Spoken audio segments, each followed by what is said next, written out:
Hello everyone and welcome back to my channel and don't forget to subscribe my channel. तो जैसा कि episode के last में हमने देखा था कि होरांग ग्रे में एक पेपर आके लगता है जिस पे लिखा होता है कि महाराज होरांग में से एक है। होरांग मास्टर वहां पर आते हैं और उस पेपर को फाड़ के फेंक देते हैं। सभी होरांग वहां से चले जाते हैं। मोमयोंग, मैकजॉन और आरो वहीं बारिश में खड़े रहते हैं। मोमयोंग गुस्से से उस पेपर के पास आता है और उस पे बने हुए स्टैम्प को देख रहा होता है और फिर उसे मैकमोन की बात याद आती है कि मैंने महाराज को देखा है और इसी वजह से उसकी जान भी चली गई। मैकजॉन को दिखाते हैं जो बैठा हुआ इन्हीं बातों को सोच रहा होता है। आरू भी वहाँ पर आती है और कहती है कि मैं तुम्हें कब से ढूंढ रही थी। मैकजॉन कहता है कि लेकिन तुमने तो मुझे ढूंढ ही लिया ना। मैंने कितनी कोशिश की थी छुपने की ताकि मुझे कोई ढूंढ ना सके, लेकिन अब सब कुछ सबके सामने आ रहा है। आरू कहती है कि तुम फिक्र ना करो, कोई भी ये नहीं सोच सकता कि तुम महाराज होगे और तुम फिक्र मत करो, मैं किसी को भी तुम्हारे बारे में नहीं बताऊंगी। तो मैकजॉन कहता है कि मैंने बहुत देर से इस लम्हे का इंतजार किया है। अगर लोगों को पता चल जाता है कि मैं महाराज हूँ तो दो काम होंगे, या तो मैं हथियारों के हाथों मारा जाऊंगा या फिर महाराज बन जाऊंगा।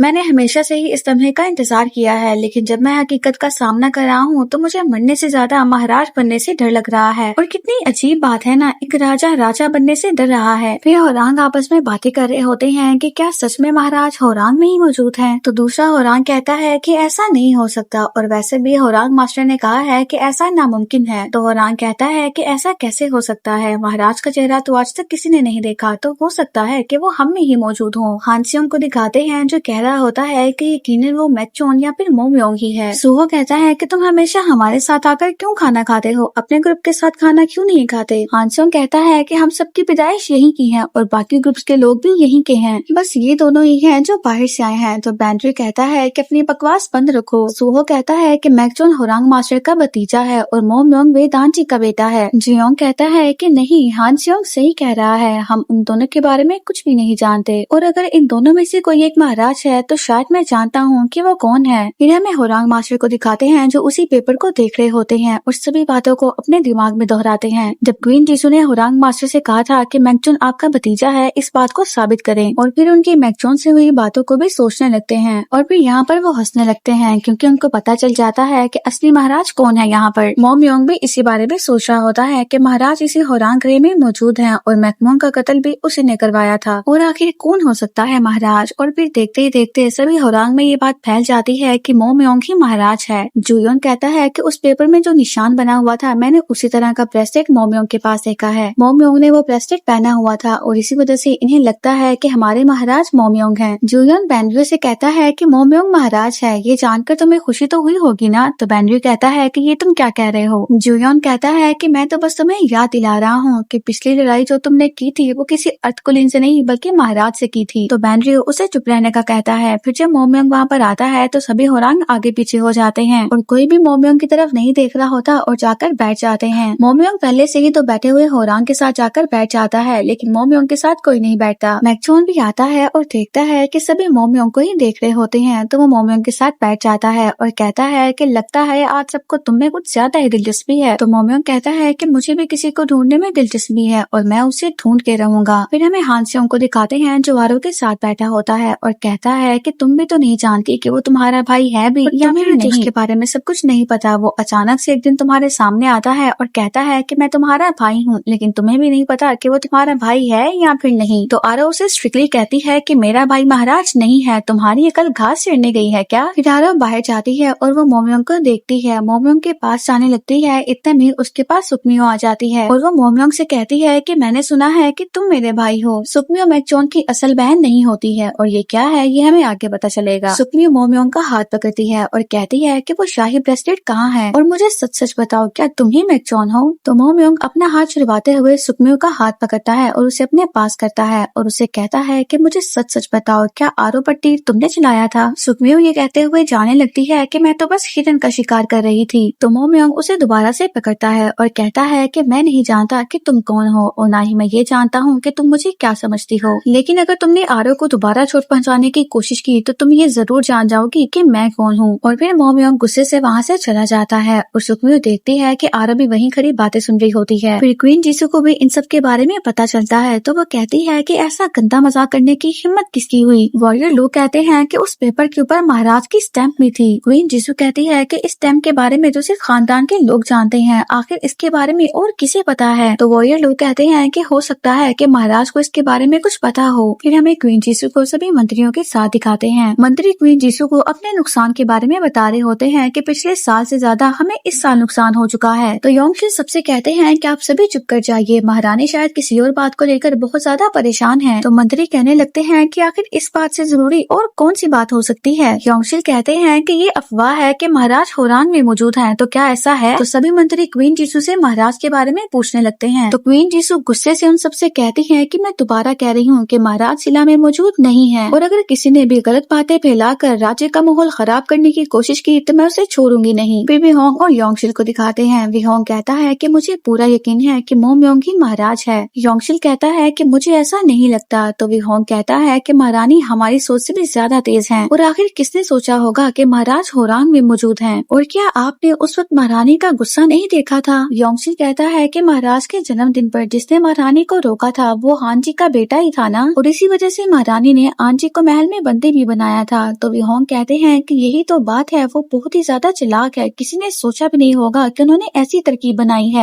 योंगशिल कहता है कि हम कुछ करते हैं और महाराज के बारे में पता चल ही जाए। फिर मोमयोंग को दिखाते हैं जो कमरे में आता है। जुयोन सबसे कहता है कि तुम लोगों को क्या हो गया है? अगर महाराज खुद हमारे साथ रहना चाहते हैं तो इसमें मसला क्या है? सुहो कहता है कि ये तुम क्या कह रहे हो? तो जुयोन कहता है कि मुझे माफ करना, और बैंडियो सीधा ही मोमयोंग से पूछ लेता है कि क्या तुम महाराज हो? मोमयोंग उसे कोई भी जवाब नहीं देता और लेट जाता है। बैंडियो कहता है कि वैसे मैं इस बात पर यकीन नहीं कर सकता, फिर चाहे तुम अपने मुंह से खुद ही क्यों ना कहो। मोमयोंग कहता है कि अगर ऐसा है तो तुम मुझसे पूछ ही क्यों रहे हो? तो बैंडियो गुस्से में आ जाता है और कहता है कि मैं तुम्हें अभी बताता हूँ। तो सुहो उसे रोकता है और कहता है कि ऐसा मत करो। फिर जब सुबह में मोमयोंग मैक्चोन के साथ बाहर आता है तो सभी लड़के अजीब से बिहेव करने लगते हैं। मोमयोंग के पास से गुजरते हुए वो सभी साइड से होकर गुजरते हैं और थोड़ा झुक के चलते हैं। मोमयोंग कहता है कि ये सभी इतना अजीब बिहेव क्यों कर रहे हैं? तो मैक्चोन कहता है कि तुम्हें देख कर ही कर रहे हैं। मोमयोंग कहता है कि क्या मैं इतना सुंदर हूँ कि लड़के भी मेरे पीछे दीवाने हो गए हैं? तो मैक्चोन कहता है कि अच्छा मजाक कर लेते हो। फिर मोमयोंग उससे पूछता है कि तुम्हें क्या लगता है कि इनमें से महाराज कौन होगा? अगर इन सभी होरांग में से किसी एक को महाराज के लिए चुनना पड़े तो तुम किसे चुनोगे? मैक्चोन कहता है कि तुम महाराज को क्यों ढूंढ रहे हो? तुम उन्हें ढूंढ के क्या करोगे? तो मोमयोंग कहता है कि मैं उसे जान से मार दूंगा, और ये कहकर वो चला जाता है। फिर मोमयोंग आरो के पास होता है। आरो मोमयोंग के जख्म को देख रही होती है। तो मोमयोंग कहता है कि वो जो अफवाह है महाराज वाली। आरो कहती है कि हाँ मुझे पता है कि तुम महाराज नहीं हो। तो मोमयोंग कहता है कि क्यों, क्या मैं महाराज नहीं हो सकता? तो आरो कहती है कि नहीं ऐसी बात नहीं है। तो मोमयोंग कहता है कि मैं तो बस मजाक कर रहा था ताकि तुम हंस दो। फिर मोमयोंग आरो को कमर से पकड़ता हुआ हक कर लेता है और कहता है कि मुझे कुछ देर ऐसे ही रहने दो। फिर सभी होरांग को छुट्टियां हो जाती हैं और वो सभी अपने अपने घर जाने लगते हैं। जुयोंग बैंडियो से कहता है कि फाइनली हमें छुट्टियां हो गई हैं, तो क्या तुम मेरे साथ ओक्टा चलोगे? तो बैंडियो कहता है कि हम कोई दोस्त नहीं है और ना ही इतने करीब हैं कि एक साथ ओक्टा जाएं। फिर बैंडियो चला जाता है। जुयोंग कहता है कि इसने तो मेरा दिल ही तोड़ दिया। फिर वो सुहो से पूछता है तो सुहो कहता है कि मेरा दिल नहीं है और मुझे भी नहीं जाना। सुहो भी चला जाता है। तो जुयोंग कहता है कि इन दोनों ने तो एक साथ ही मेरा दिल तोड़ दिया। फिर बैंडियो योंगशिल के पास होता है। योंगशिल कहता है कि मैंने सुना है कि वहाँ पर किसी किस्म का पेपर लगा था जिस पे लिखा हुआ था कि महाराज होरांग में मौजूद हैं। बैंडियो कहता है कि मैं जानता हूँ कि इसके पीछे आप ही का हाथ है। योंगशिल कहता है कि फिर मुझे बताओ कि वो मोमयोंग कैसा है और तुम्हें क्या लगता है, क्या वो महाराज हो सकता है? इसके बारे में पता करो। तो बैंडियो कहता है कि मैं ऐसा क्यों करूँ, क्या इसके पीछे भी कोई आपकी साजिश है? तो योंगशिल कहता है क्योंकि मैं तुम्हें महाराज बनाना चाहता हूँ और ये होने से पहले तुम्हें उसे खत्म करना होगा। बैंडियो बाहर जाते हुए भी यही बात सोच रहा होता है। सुयोन बैंडियो का वेट कर रही होती है, लेकिन बैंडियो सुयोन के पास से ही गुजर के चला जाता है। तो सुयोन उसको रोकती है और कहती है कि मैं यहीं खड़ी थी, तुमने मुझे देखा नहीं? बैंडियो सुयोन से कोई बात नहीं करता और चला जाता है और सुयोन वहाँ खड़ी रोने लगती है। सुहो सुयोन के पास आता है और कहता है कि तुम यहाँ पर क्या कर रही हो? सुयोन को रोता हुआ देखता है तो कहता है कि क्या हुआ, और फिर बैंडियो को देखता है और कहता है कि क्या उसने तुम्हें फिर से तंग किया? मुझे पता था कि वो ऐसा जरूर करेगा, अब तो मैं उसे नहीं छोड़ूंगा। तो सुयोन रोते हुए सुहो को रोकती है। फिर हमें हानचोंग को दिखाते हैं जो आरो के पास होता है और झूठे पाँव दर्द का नाटक कर रहा होता है। जैसे ही आरो को इस बात का पता चलता है तो वो हानचोंग से कहती है कि ये दर्द तो बहुत बुरा है और ये ऐसे ही नहीं जाने वाला, इसका तो हमें अच्छे से इलाज करना पड़ेगा। और फिर दो बड़ी बड़ी सुइयां उठा लेती है और कहती है कि अगर तुम इस तरह की 10 सुइयों से अपना इलाज करवाओगे तो तुम बिल्कुल ठीक हो जाओगे। हानचोंग कहता है कि नहीं मैं ठीक हूँ। तो आरो कहती है कि ऐसे कैसे, तुम्हें तो इलाज करवाना पड़ेगा और तुम फिक्र ना करो, ये बहुत ही जल्दी हो जाएगा। तो हानचोंग सीधा होकर बैठ जाता है और अपने शूज पहनने लगता है और कहता है कि मैं बिल्कुल ठीक हूँ। तो आरो कहती कहती है कि फिर तुमने दर्द होने का नाटक क्यों किया। हान सेयोंग कहता है कि मैं नहीं चाहता कोई मुझे मेरे भाई के साथ कंपेयर करे, काश कि वो मेरी जगह पैदा होता और मैं उसकी जगह, फिर सब कुछ सही हो जाना था। फिर डैंसी वहाँ पर आता है और हान सेयोंग को उसके साथ चलने का कहता है, तो हान सेयोंग कहता है कि मुझे नहीं जाना। तो डैंसी उसे कहता है कि तुम्हें तलवारबाजी की प्रैक्टिस करनी है और मैं तुम्हें सिखाऊंगा। तो आरो भी हान सेयोंग को जाने का कहती है। फिर हान सेयोंग डैंसी के साथ चला जाता है। फिर तलवारबाजी में हान सेयोंग डैंसी का मुकाबला नहीं कर पाता और वो बार बार हार जाता है और गिर जाता है। फिर गुस्से से वहाँ से जाने लगता है। डैंसी उसे पकड़ता है तो कहता है कि मैं जानता हूँ कि तुम्हें मेरी जगह होना चाहिए था और मुझे तुम्हारी जगह। अगर ऐसा होता तो सब कुछ बहुत ही अच्छा होना था। मुझे आसमान को देखना ज्यादा पसंद है, सूरज ग्रहण और चांद ग्रहण देखना पसंद है। मुझे ये तलवारबाजी, ये युद्ध कला नहीं आती है और अब मुझे ये सब कुछ नहीं आता है तो मैं क्या करूँ। और गुस्से से वहाँ से चला जाता है। फिर हमें आंजी को दिखाते हैं जो मोमयोंग के जख्म को देख रहा होता है और कहता है कि इसकी पट्टी तो काफी अच्छे से की गई है। आरो तो अब काफी अच्छी वेट बन गई है। तो मोमयोंग उनसे पूछता है कि आपने मुझे होरांग में कहा था कि मैं आरो का ख्याल रखूं, तो आपको कैसे पता था कि आरो मुसीबत में पड़ने वाली है? क्या आपको किसी ने आगाह किया था? वेदांत जी कहते हैं कि तुम आरो का ख्याल रखना, बस मैं अभी तुम्हें इतना ही कह सकता हूँ। फिर मोमयोंग उस पेपर को निकालता है और कहता है कि मैकमून ने मुझे कहा था कि उसने महाराज को देखा है और जिस शैतान ने मैकमून पर तलवार चलाई थी उसने भी ऐसा ही ब्रेसलेट पहना हुआ था। और अगर ये ब्रेसलेट महाराज का है तो इसका मतलब है कि मैकमून पर तलवार किसी और ने नहीं बल्कि महाराज ने खुद चलाई है। और यहाँ पर मोमयोंग गलतफहमी का शिकार हो जाता है। आंजी कहते हैं कि अगर ऐसा है तो फिर तुम आगे क्या करोगे? मोमयोंग कहता है कि मैं उसे ढूंढ कर उसे मार डालूंगा। आरो को दिखाते हैं जो ये सोच रही होती है कि मैं किसी को ये नहीं बता सकती कि मैकटोन ही महाराज है और ना ही मैं ये कह सकती हूँ कि मोमयोंग महाराज है। अब मैं आखिर करूँ तो क्या करूँ? फिर हमें क्वीन जीसू को दिखाते हैं। वॉरियर लो उन्हें बताता है कि होरांग ग्रे में सबको ये लगता है कि मोमयोंग ही महाराज है। क्वीन जीसू कहती है कि ये हमारे लिए अच्छा कैसे हो सकता है कि सभी मोमयोंग को महाराज समझ रहे हैं। वॉरियर लो कहता है कि अगर सभी मोमयोंग को महाराज समझेंगे तो इसी तरह हमारे असली महाराज सेफ रहेंगे। क्वीन जीसू कहती है कि यानी असली महाराज को छुपाने के लिए एक नकली महाराज। वॉरियर लो कहता है कि शायद आंजी इस बात के लिए ना माने। क्वीन जीसू कहती है कि अगर वो इस बात के लिए नहीं मानेगा तो हमें उसे अच्छे से मनाना होगा। और फिर यहीं पर हमारा पार्ट कंप्लीट हो जाता है। See you in the next part.